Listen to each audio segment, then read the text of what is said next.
ഞാനാണ് ഇവിടെ തുടങ്ങിയത്. ആദ്യകാലത്ത് തുടക്കം കുറിച്ച ആൾ ഞാനാണ്. CK സുധാകരൻ, വരക്കൽ ബലിതർപ്പണം, ഹിന്ദു ഐക്യവേദി, സേവാഭാരതി, ബലിതർപ്പണ സമിതി, വരക്കൽ ക്ഷേത്രം, ശ്രീകണ്ഠേശ്വര ക്ഷേത്രം ഇവരൊക്കെ ചെയ്യുന്നുണ്ട്. മരിച്ചുപോയ ആളുകൾക്ക് കർമ്മങ്ങൾ ചെയ്യാണ് ഇവിടെ ചെയ്യുന്നത്. സാധാരണ ശാർദ ബലി, 11-ൻ്റെ ബലി, 16-ൻ്റെ ബലി, 41-ന് ബലി, ഇങ്ങനെ ബലികർമ്മങ്ങൾ ഇവിടെ വളരെ ഭംഗിയായിട്ട് ചെയ്യുന്നുണ്ട്. പിതൃക്കൾക്കൊക്കെ വളരെ തൃപ്തിയായിട്ടുള്ളൊരു സ്ഥലമാണ്. പരശുരാമൻ ബലിയിട്ട സ്ഥലമാണ്. വരക്കിലമ്മയുടെ അനുഗ്രഹം ഉണ്ടാവും ഇവിടെ. പ്രത്യേകത വരക്കിലമ്മയാണ് ഇവിടുത്തെ ദേവതാ സങ്കല്പം. പരശുരാമനുണ്ട്. ഇവരെ സാന്നിധ്യത്തിൽ ബലിയിട്ട് പോകുന്നു. ആളുകൾക്കൊക്കെ വളരെ തൃപ്തിയാണ്. കാരണം ഇവിടെ കാക്ക എടുക്കുന്നുണ്ട്.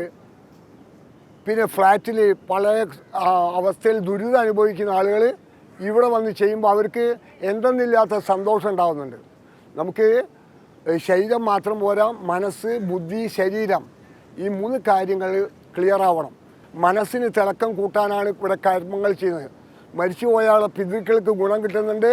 അതോടൊപ്പം ജീവിച്ചിരിക്കുന്ന ആളുകളുടെ മനസ്സിന് തിളക്കം കൂടും. ആരോഗ്യമുള്ളൊരു ശരീരം പോലെ ആരോഗ്യമുള്ളൊരു മനസ്സും നമുക്കുണ്ടാവേണ്ടതാണ്. ആരോഗ്യമുള്ളൊരു ബുദ്ധി, നാമജപം കൊണ്ട് ബുദ്ധി ക്ലിയറാവുന്നു, കർമ്മം കൊണ്ട് മനസ്സ് തിളങ്ങുന്നു. ഇവിടെ കുളിച്ച് ബലിയിട്ട് കഴിഞ്ഞാൽ ശരീരം ശുദ്ധിയാവുന്നു. ബോഡി, മൈൻഡ്, ഇൻ്റലക്റ്റ്, BMI ക്ലിയറായി വരുന്നു. അങ്ങനെ ഒരു സദ്ഗുണങ്ങൾ വരക്കൽ കടപ്പുറത്ത് ഉണ്ടാവുന്നുണ്ട്. ചങ്ങല നമ്മൾ വിളക്കുന്ന മാതിരി, ചങ്ങല ശുദ്ധിയാക്കുന്ന മാതിരി ആ ചങ്ങലകൾക്ക് മുഴുവൻ ശക്തി കൊടുക്കും. നമ്മളെ പിതൃ പരമ്പരകൾക്ക് ശക്തി കൊടുക്കാനാണ് ഈ കാര്യങ്ങൾ ചെയ്യുന്നത്. കർമ്മം ചെയ്യുന്ന ആൾ അവസാനത്തെ കന്യാണ്. നമ്മളെ 7 തലമുറേൻ്റെ അവസാനത്തെ കന്യാണ് ബലിയിടുന്ന ആൾ. ആ ബലിയിടുന്ന ആളുടെ മനസ്സിൽ അത്ഭുതങ്ങൾ സംഭവിക്കുന്നുണ്ട്. ബലികർമ്മം ചെയ്യുന്ന ഓരോ വ്യക്തിൻ്റെയും മനസ്സ് തിളങ്ങിയിട്ടാണ് ഇവിടുന്ന് പോവുക. അപ്പം 3 ബലി നിർബന്ധമായിട്ട് ചെയ്തോളം ഹിന്ദുക്കളെ സംബന്ധിച്ചിടത്തോളം. കർക്കിടക മാസത്തെ ബലി, തുലാമാസത്തെ ബലി, കുംഭമാസത്തിലെ ബലി.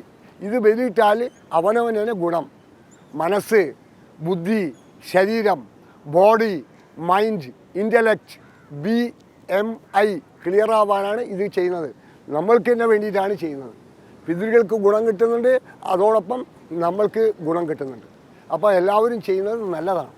ഭക്തിയാണ് ശക്തി. താമ്പൂലം സബ്സ്ക്രൈബ് ചെയ്തില്ലേ? അറിവുകളാണ് മുന്നോട്ട് നയിക്കുന്നത്. ബെൽബട്ടൺ അമർത്തു. എല്ലാം ആദ്യം അറിയാം. ഭക്തി നിറഞ്ഞ മനസ്സിന് ശക്തി കൂട്ടാൻ താമ്പൂലം സബ്സ്ക്രൈബ് ചെയ്യൂ.